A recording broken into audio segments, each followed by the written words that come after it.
Welcome back, Lucha Lushes. This is your Lucha Undead Top Beer Shot, your only bi-weekly micro podcast servicing all things craft, and not necessarily craft, but all things beer, all things sudsy.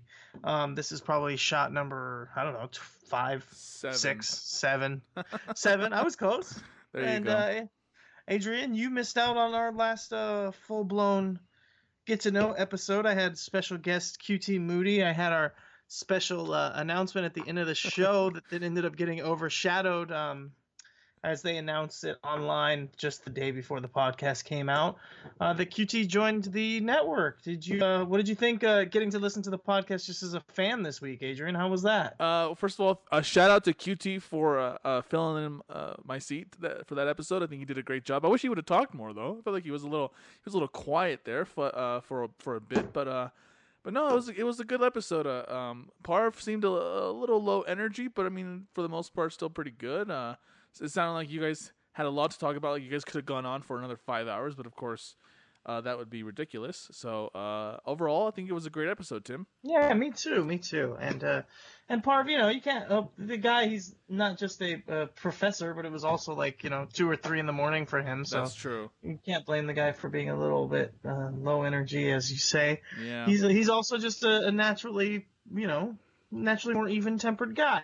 Yeah, no. I mean, because on this show, because you hear how I talk and how you talk sometimes, so it's like, when I hear someone who's more low energy, I'm like, it's a bit of a shock to the senses for me, if you will, because on this show we tend to be a little bit more high energy, not all the time, but most of the time. So we try to. So Adrian, what do you got to drink tonight? What is your top beer shot? I think I mentioned this on the last top beer episode we recorded. This is from Avery Brewing Company. I finally got to try it. Their White Rascal, Tim. This is their Belgian style. Oh. Yeah, their Belgian style white ale. Ale brewed with spices. Let's read the label here. Brewed and canned by Avery Brewing in Boulder, Colorado. A truly authentic Belgian-style white ale. This rascal is unfiltered. Yep, that's yeast on the bottom. I don't know how they can say that since unless you pour it in a glass, you're not going to see it, but whatever. And cleverly spiced with coriander and curacao orange peel, producing a refreshingly zesty classic ale. Yeah, and it's got a let's see here, 4. What's the ABV? Oh, 5.6 actually. 5.6 ABV. Yeah, so I've already had this. Obviously, it's a cool looking can. It's an orange can, which makes sense for this time of year, I guess. With a devilish looking creature on the can, holding a glass of beer. What I would assume would be a Belgian style white ale. So let's go ahead and open her up and give her a shot, shall we? Yeah. By the way, I'm really excited tonight because I bought myself a microphone stand, so I no longer have to hold the mic in my hands and look at you manage a beer at the same time. All right, here we go. Ready for this? I'm ready. That's really good. That when I first tried it, I thought, oh, this tastes like a chai tea or something, like something you would get, like during this fall part of the year where everything is chai or spice flavored or whatever. But the more I drink it, the more I taste that Belgian style flavor that you would expect from this type of a beer. It almost reminds me. Didn't we go to some kind of Belgian brewery when I was in LA last time, Tim? Or am I just making that up? You're making that up. Okay. Or we went somewhere we had Belgian style beers. I think. We went to a Belgian themed bar. Right, that's what it was. Yes. That's what it was. And this is the kind of beer you'd probably get there. It's definitely got, like I said, the spice, that sort of chai spice flavor, and it does have that sort of classic Belgian style flavor. It's the type of beer that you would drink this time of year, since everything is pumpkin spice flavors. This is like, instead of going to Starbucks and ordering the pumpkin spice latte, you go to a bar, and what do you order? A White Rascal, Tim. Yes, and that's what's on the can, the devilish figure. That's the White Rascal. Yeah, he's a little rascal, this one. I'm going to look up the score for this, by the way, and then you can tell me what you have for your shot, I'll go over my Tim. beer here. So what I got is Almanac Beer Co., the San Francisco IPA. I had one of their tart saisons, I think, before for an episode. It's called the Mandarin. This is their San Francisco IPA. I love their can art. It's really minimalist, kind of sleek looking version of the city. I think it's even supposed to be San Francisco. You can see the bridge in the background there.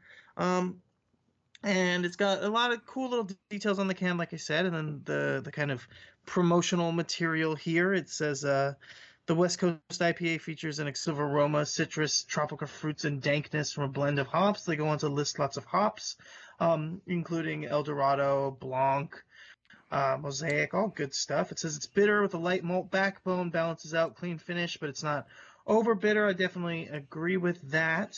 And it says that I like that they play into the San Francisco. It says it's perfect to have with a super burrito, hangtown fry, or a rich Chiopino, which are all things that I really enjoy. Good foods, good San Francisco beer. So I'm going to open this bad boy up. Let me see. ABV is only 6.5, so it's nothing too crazy. I got my nice new chilled Bell glasses. I saw at a liquor Bell store I was at. glasses. Yeah, I was at a liquor store recently. They were selling pint glasses that were for Bell's Brewery. You know, they have the Three Bells logo. Oh, okay. They make some good beers, but they had them on sale for like $2. So I just picked up a couple of them so I could have some more pint glasses around the house here. Oh, nice. Yeah, you figure they probably get free glasses from distributors, so they're just selling them for super cheap. I kind of like this. It pours right into there. There's a little line on the top of the Bell's logo. The beer goes right to there, and then on top of that's the head up to the top of the lip. This is quite of a photogenic beer I have here. Nice. Nice and see-through, creamy white champagne light bubble head, but it's nice and thick and foamy. This is looking pretty good, so I'll give it a quick swig, and you can go over your kind of what your scores, your rate beer scores there. Yes. Oh, and I am drinking this straight out of the can, but when I pour it into a glass, it does have that nice lightish yellow color with a lot of carbonation and some good head on this beer. Just for those of you wondering, and the score that I pulled up here on Rate Beer is a 60-86. So overall 60 score, 86 for the style. So at least the style is pretty up there. For the overall, I guess it's above average, I guess you could say. But yeah, that's my score. And how's yours tasting, Tim? Tastes pretty good. I like the fruitiness. There is a little dankness. There's a little bit of that kind of chemical-y, kind of a little over bitter, saccharine, maybe syrupiness that hangs out on the tongue, almost waxy. I could do without that, but until you get to that, but it's pretty good. I think there's also a little issue with the malt and the bitterness and the malt flavor profiles that hangs out. This is it's a very drinkable beer, and part of the reason what makes it so drinkable is that it tastes a lot better as you're drinking, and it tastes a lot worse as it's settling in your mouth. So it definitely has not the best aftertaste, I will say. But, that's not to blame. The beer is good. It's solid. The score here, overall 93, style 89. Wow. So, pretty good overall there. Pretty good ratings in general. But as I said, I would say that it lingers a little bit longer than you would like. But speaking a little bit, or of lingering a little bit longer than you like, Adrian, maybe we shouldn't linger too long here on this episode. Is there any hot goss, any quick topics you wanted to hit before we head out? Yeah, actually, I was gonna say I saw a really cool video the other night on the Reddit beer subreddit, which I'm not following, but I like to browse it every now and then, and they posted a video to there's some place in New York that's got like an old 18th century style brewery, where they actually brew the beer the way they did it back in like the 1800s or whatever. And I watched the whole thing. It was about 10 minutes long. And it was really cool. It was really interesting to see their process, like, of how they do it. So I think we'll share that on Twitter sometime soon, so people can check that out if you're really interested in those sort of things. Other than that, no, nothing really, Tim. How about yourself? Oh yeah, talking about that, the kind of beer culture online there. So this is just a straight up beer Reddit. This is r/beer. Is that what you're saying it is? Yeah, it's pretty much a catch-all. There's individual subs for state beer Reddits. So there's like a Colorado beer Reddit. There's a California, so on and so forth. This is more of a catch-all for people who just want to talk about beer, share the kind of beer they're drinking, and this and that. So if you're into if you go on Reddit at all, maybe give that a shot. I mean, there's a subreddit for everything, as they say. So yeah, I usually go on there and just go to the LA beer Reddit. It's not super active, but it usually at least kind of keeps me keeps me up on if there's any special beer events. I've actually found events on there multiple times and ended up going to them based on seeing them on the LA Beer Reddit. So that's something I'd recommend if you're listening to this and you're a fledgling beer connoisseur, or even if you're not. Even if you've been drinking craft beers or beers in general for a while, maybe get online, check out the community, get involved, find out about different events that maybe you're missing out on. I think just recently I went to a beer event. I was posting some pictures and talking about it on Twitter. It was at Mumford Brewing, which I think me and you actually did go to one. Yeah, I remember Mumford Brewing. That was a brewery where after we left, some homeless guy was touting his fancy schmancy sleeping bag or whatever it was. That did he say he stole it or that he did say that he stole it. He said that he stole it, and I remember I was kind of laughing about it, and he thought I was like laughing at him, which I wasn't. And then he's like, "Where's your $500 worth sleeping bag?" You couldn't afford that. And it's like you said, you can't afford this, and it was like touche, but sir, neither could you. You had to steal it. So, to be fair, we both couldn't afford it. That's very true. But no, I remember Mumford Brewery. That was a really cool. It was a very chill, like, because LA. There's 10 million people in LA. It's rare to go anywhere, and you know this, Tim, better than I do. It's rare to go anywhere in LA and it's not packed with people. We went there and it wasn't packed at all. There wasn't a long wait at all. It was pretty chill. It was pretty low key. It was right in downtown. I mean, that was a pretty fun place to go to. So. Yeah, no, and they're in a great little spot. They're just tucked away right in Skid Row. So right on Skid Row. Keeps the hipsters away. It keeps the scaredy pantses away. People don't want to go mess around in that area. So it still has an edge to it. That's the great part. It's not gentrified yet, Oh, and it really is. That's fantastic that it is. And I went to an event there, and you want to talk about gentrified? It was a special Gruit tasting from Solark brewery out here in Highland Park. They specialize in Gruits. What is that? Because I've never heard of that. You're gonna have to tell me what that is really quick. Gruit's an old style beer. It's essentially originally they didn't know about hops. Right, is kind of the way I've heard it described. And instead of just using hops in beers as the main flavoring agent, they would use a lot of different things, including like flowers, lavender, worm's wood, all different kinds of aromatics and herbs like that, instead of just using your normal run-of-the-mill hops like we use now. That sounds really interesting. How was it? So the one that we went to for the special tasting was called Wine Trash. It had, I believe, some kind of Mayflower or something along those lines. But the big selling point was that it had grape must, which grape must is essentially what's left over after you make wine. So it's kind of like the crushed up grapes. And so they put the crushed up grapes in there to add to the flavor. I will say the beer was good. It was spicy.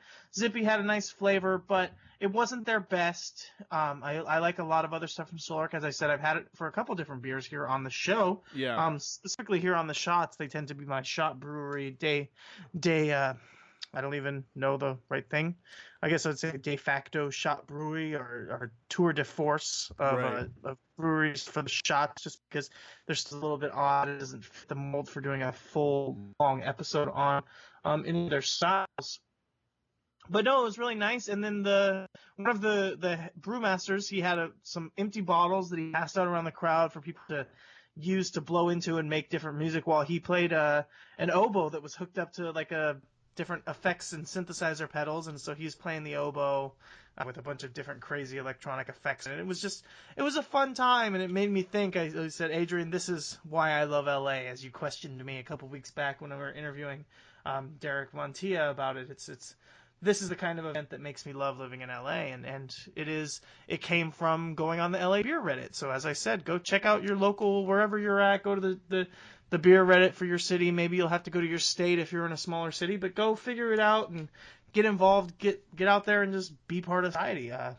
Again, Adrian, I'll give you the floor. Is there anything else you want to say before we close it out here? No, I agree with you. Really, and for those of you listening, the great thing about the internet is that no matter what you're into, there's people out there who are 10 times more into it than you are, and that's good because when you go on subreddits like that, you're gonna find out about stuff that you wouldn't have heard otherwise because people are so passionate about this stuff, more passionate than you and me, even Tim.